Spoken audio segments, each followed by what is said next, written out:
So let's talk about the power of belief and just inspiration today. There are those stories, we've all heard them, where, there was an accident where a car maybe backed over a child's leg and a mom would lift that car up. Adrenaline does not explain that ability. In fact, it's kind of a mystery, but those stories are true. And there was a great example of that a few years ago where a reporter wanted to track down one of those moms. And it was that situation. The vehicle rolled onto her grandchild's legs. She picks up the car. They pull the grandchild out. She sat the car down. But this lady went basically into hiding. She didn't want to talk about it. And for years, she wouldn't take interviews. So finally, one day, this reporter asked, he was doing research, and he said, "Can I at least talk to you without it being an official interview?" And so she agreed to sit down, but she didn't want to talk about it. She called it the event. And he said, "Why don't you want to talk about it? It's an incredible story." And she said, "Because if I could do that, I haven't done that other times. What else have I not done in life that I'm capable of? If you're capable of doing something like that, have I wasted the rest of my life not even coming close to doing something with that type of ability?" And so he asked her, "Well, what is it that you wanted to do different in life?" And she said she wanted to become a teacher. And he said, "Well, just go back to college." And she said, "Oh, I feel like I'm too old for that." And he convinced her, you can start anytime, right where you are, and make all the difference you could imagine. And he said, 2 years from now, that time frame is going to show up whether you went to school or not. So do you want to get to that 2 years from now having gone to school and chase your dream? And he convinced her, and she went back to school.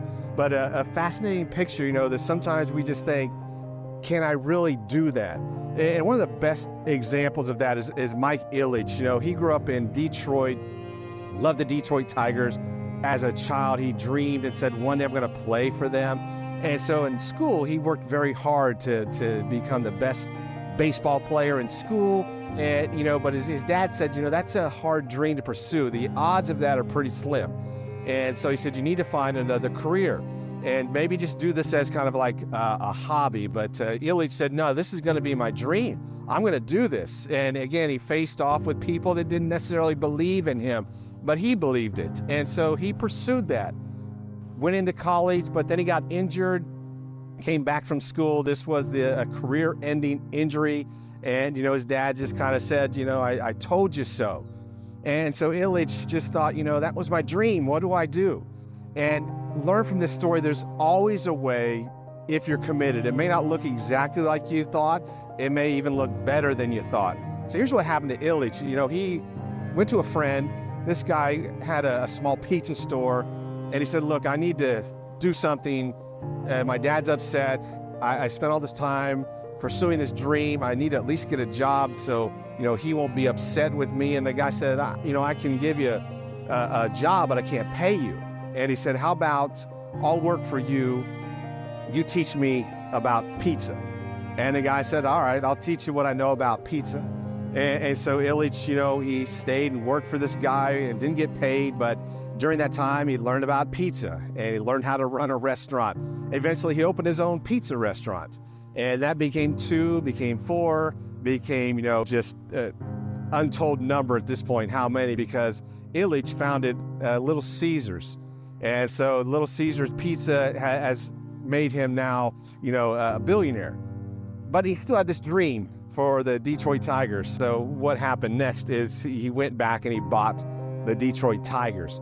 So again, there's always a way if you're committed. It may not go the way you think. It may not look exactly like you pictured it. But when you step out and say, what, I believe that this is possible. For the mom that lifted the car, she stopped believing anything else that she could do because that was just outside her perception until somebody helped her to ground herself in that and say, look, you did do this. And if you do this, imagine what you could do if you really believed and applied yourself in the direction of that dream.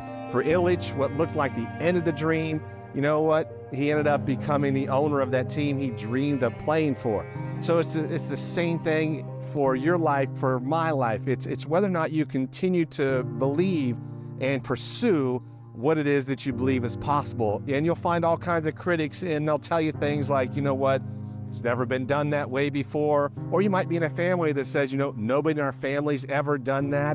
But what has to happen is in your life to become the one that says, look, maybe it hasn't happened before, but it's going to happen now, because I'm going to be the one to make it happen.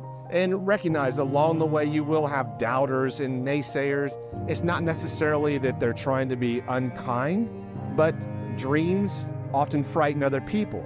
Because just like that mom who stepped out of that moment lifting that car, she went into hiding. What have I failed to do in life? A lot of people see somebody else pursue a dream and it starts to make them uncomfortable. Look, if you're going to pursue a dream, I haven't done that. So now I feel even more, just anxiety about not pursuing who I know that I could be. But understand this, there's the great metaphor, when the water level rises, it rises for everybody. So in your group of friends, you might be the one to help encourage them. Don't hide from the event. Embrace this dream that you have, and don't give up pursuing it.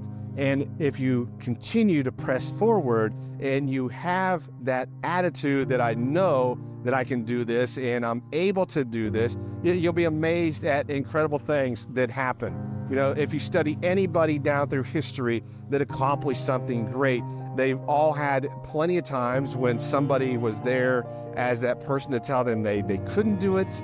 There was always that person that came along and told them, you can do it. And choosing to say, I'm going to listen to those voices that are about the possibility.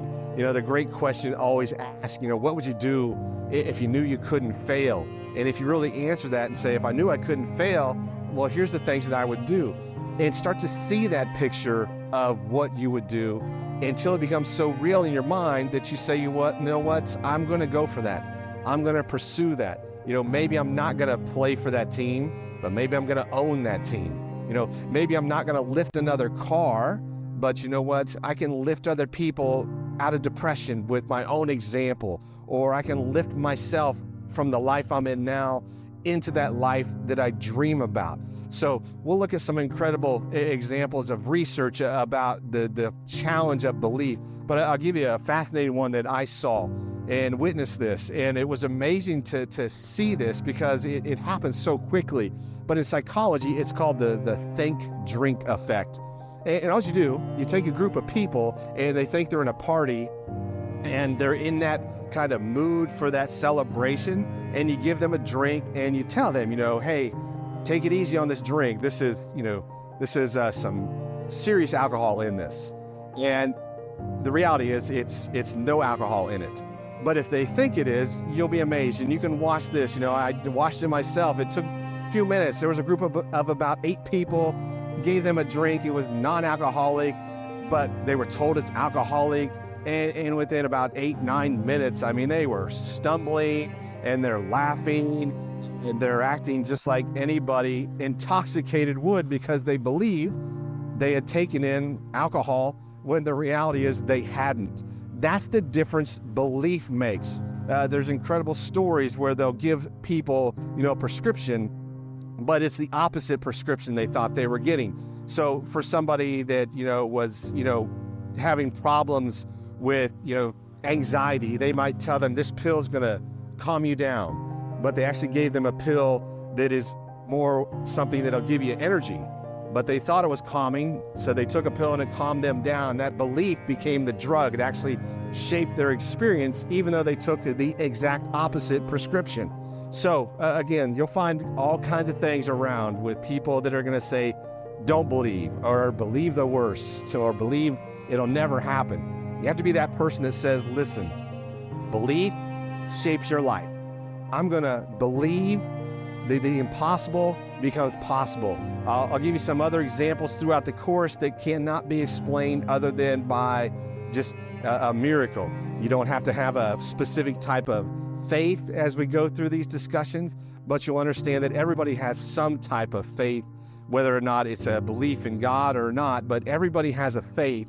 And when you take control of that faith and say, because I see these examples, because I can see a man that overcomes obstacles, or I saw this woman, just this incredible thing changed in her life, I know it can happen for me too. So again, believing take control of those beliefs, take these examples we're going to look at by the dozens, and understand just as these men and women, their entire life changed, even against all odds, no matter where you find yourself, your life can change as well. You just have to believe it.